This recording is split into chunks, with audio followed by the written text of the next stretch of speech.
বিবেকানন্দ শুধু মানুষকেই সেবা করতে বলেননি, অনেক কিছু বলেছেন। তার মধ্যে এটাও আছে। শুধু মানুষের সেবা করতে বলেছেন এটা ঠিক নয়। মানুষের সেবা অনেক সময়ই অনেকে করেছেন, তাতে কি হয়? যেমন পাড়ায় হয়তো একটা মন্দির আছে, কোথাও সেখানে একটু পুজো দিয়ে আসার মতো, মানুষকে একটু সেবা করার নামে দুটো টাকা একজনকে দিয়ে দিলাম, কি কখনো একটা হয়তো কাপড় কিনে দিলাম। সুতরাং স্বামীজি যা বলেছেন আমার করা হয়ে গেল তা নয়। মানুষের সেবা করাটা খুব বড় কাজ।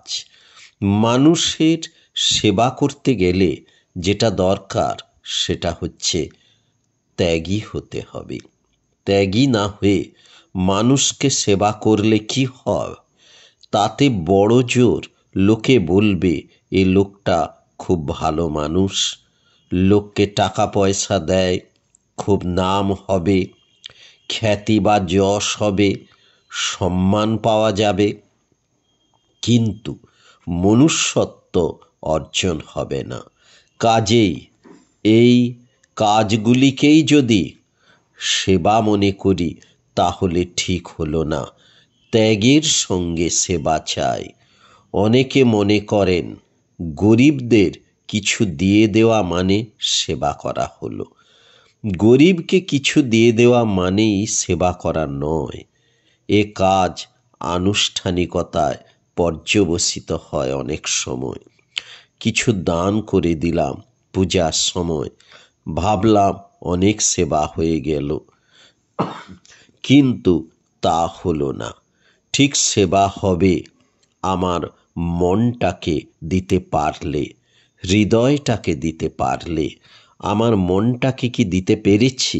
হৃদয়টাকে কি দিতে পেরেছি? সহানুভূতি কি দিতে পেরেছি?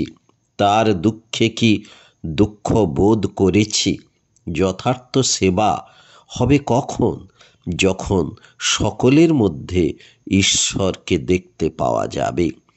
সকলের মধ্যে ঈশ্বর আছেন এই বোধ হলে, বিশ্বাস অন্তত এলে, তাহলে যথার্থ সেবা হবে। যতক্ষণ না সর্বত্র সকলের মধ্যে ঈশ্বর আছেন এই বিশ্বাসটা অন্তত আসবে, বোধ আসাটা আরও বড় কথা, ততক্ষণ ঠিক ঠিক সেবা সম্ভব নয়।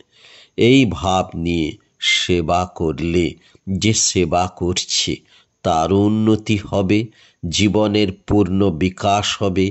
তাছাড়া কোনো একটি বিশেষ দিনে সাংবাদিকদের ডেকে, কিছু গরিব মানুষকে ডেকে নিয়ে তাদের মালা দিলাম, একখানা কাপড় দিলাম, কি অন্য কিছু দিলাম, আর তার পায়ের কাছে বসে ছবি তুলে সর্বত্র পাঠিয়ে দিলাম, একে সেবা বলে না।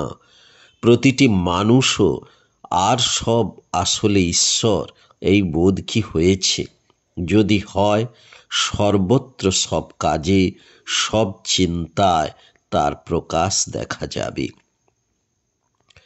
সব থেকে বড় শেখার জিনিস, জানার জিনিস হলো এইটা।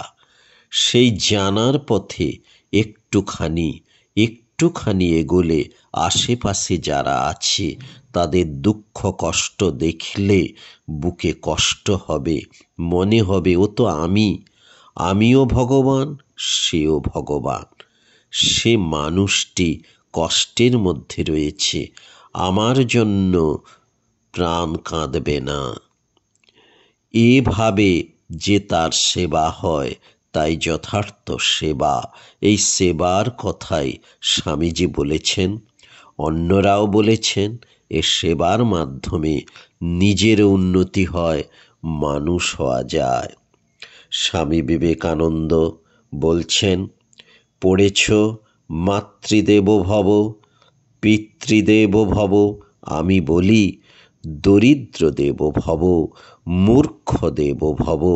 দরিদ্র মূর্খ, অজ্ঞানী, কাতর ইহারাই তোমার দেবতা হোক।